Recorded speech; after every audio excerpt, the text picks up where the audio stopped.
It was just after 3 a.m., that strange, empty hour of the night when the world feels wrong, silent, too silent.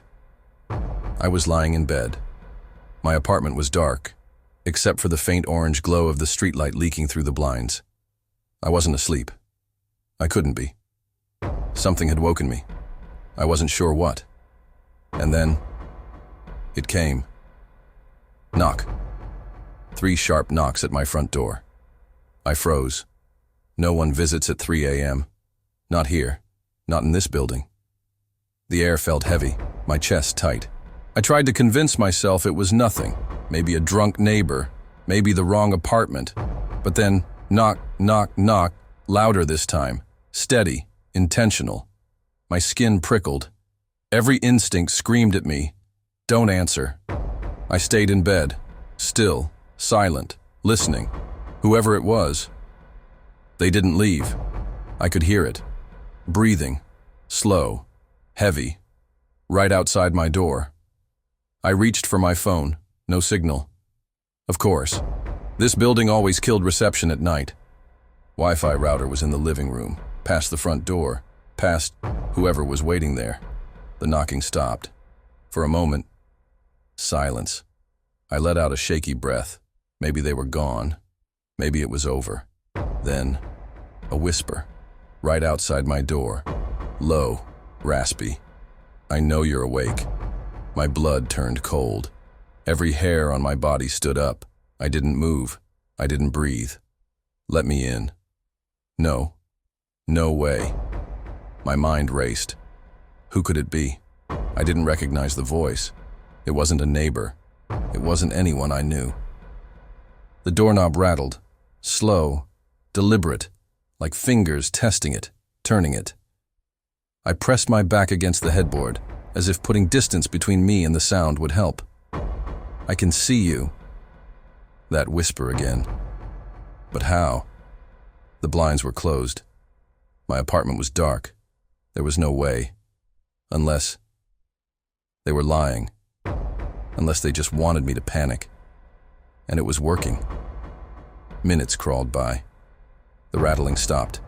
The whispering stopped. I waited, staring at the door through the shadows. Silence. Finally. I worked up the courage to move. I slipped out of bed, barefoot on the cold floor, every step careful, slow. I crept toward the living room. I needed my Wi-Fi. I needed to call someone. The hallway felt endless. Every creak of the old wood beneath my feet sounded deafening. When I reached the living room, I froze. My front door. The chain lock was hanging loose. I always locked it. Always. But now, it dangled there, open and scratched into the wood. Just above the handle was a single word. Soon. My heart slammed against my ribs. I stumbled backward, nearly falling. And then, from behind me, another whisper. Too late.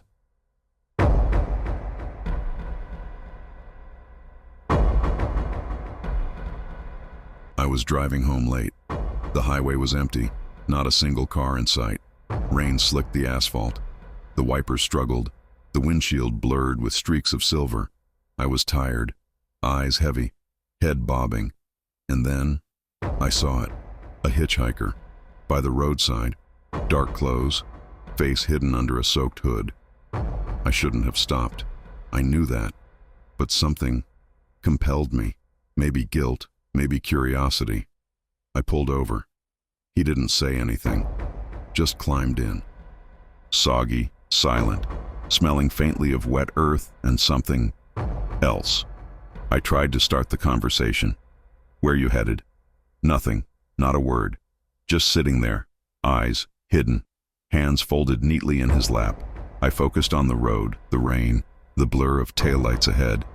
But then, I noticed something. We had passed the same street, twice, then again, and again. I checked my GPS. It should have led me home in 10 minutes. Instead, the numbers blinked at me, endlessly. Route recalculating, route recalculating, route recalculating. I glanced at him, still silent, still watching me. "Are you trying to trick me?" I asked. No answer. I reached for my phone. No signal. Nothing. The rain fell harder. Wipers squealed. The road seemed to stretch on forever. Endless darkness. I began to panic. I pressed the accelerator. Faster, faster. But it didn't matter. Every turn led me back to the same place, the same abandoned gas station, the same flickering sign, the same broken streetlight. He finally spoke. "We're almost there." His voice, soft, monotone, but somehow it carried weight, a promise, a threat. "Where?" I asked. No answer. And then a sound. From the back seat, soft, shuffling, breathing that wasn't mine. I tried to turn the wheel. The car wouldn't respond, like something else had control. Panic clawed at my throat. I screamed. No sound came out. The world outside the windows shifted. The rain stopped. The darkness thickened. It felt alive, watching me, mocking me. I glanced at him. His hood fell back, slowly, and I saw his face. Not human, not alive. Pale, too pale. Eyes black, endless voids. No pupils, no emotion, just hunger. I tried to scream. The sound caught in my throat. My hands gripped the wheel.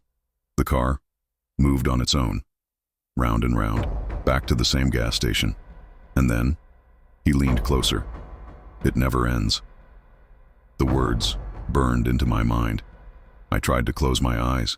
Maybe if I ignored him, it would stop. It didn't. I felt the cold touch of his hand on my shoulder. I looked down. Not there. I was alone. The rearview mirror showed him in the back seat. Even though the seat was empty, time fractured. Minutes felt like hours. Hours felt like days. I couldn't escape. No exit, no hope. Just endless road, rain, darkness, and him. Finally, I saw headlights, a familiar street, a stop sign, my house, relief. For a moment, I pulled into the driveway. He was gone, the car silent, empty. I ran inside.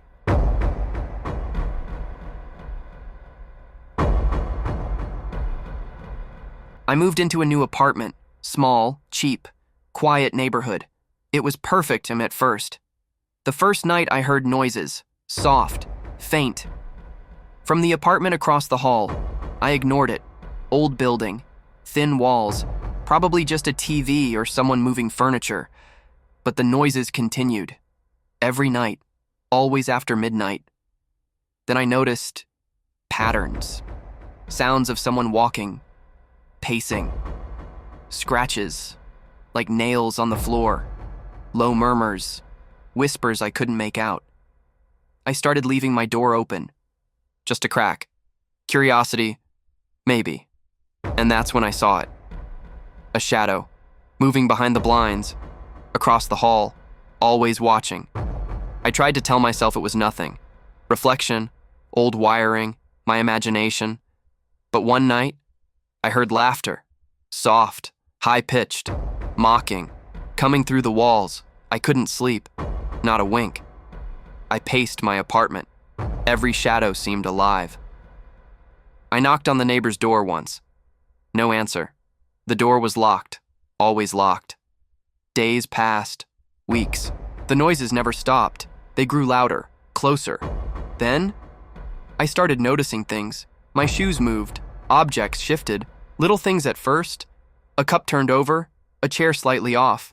I told myself, I'm paranoid. It's stress, the city, work. But the feeling followed me, everywhere, watching, waiting. One night, I returned from work. Apartment quiet, door across the hall, ajar. Curiosity won. I peeked inside, empty, dark, furnished, yes, but lived in? No. And then I saw it. A wall covered in photographs, all of me, different angles, different days, different times. They weren't recent. Some were months old, some from before I even moved in. I stumbled back, heart pounding, and that's when I heard it, from the apartment. Directly across. A whisper. I've been waiting. I ran. Down the hall. Past the elevator. Out the front door. I never went back. The building. They still rent that apartment. I see new tenants moving in. Smiling. Happy.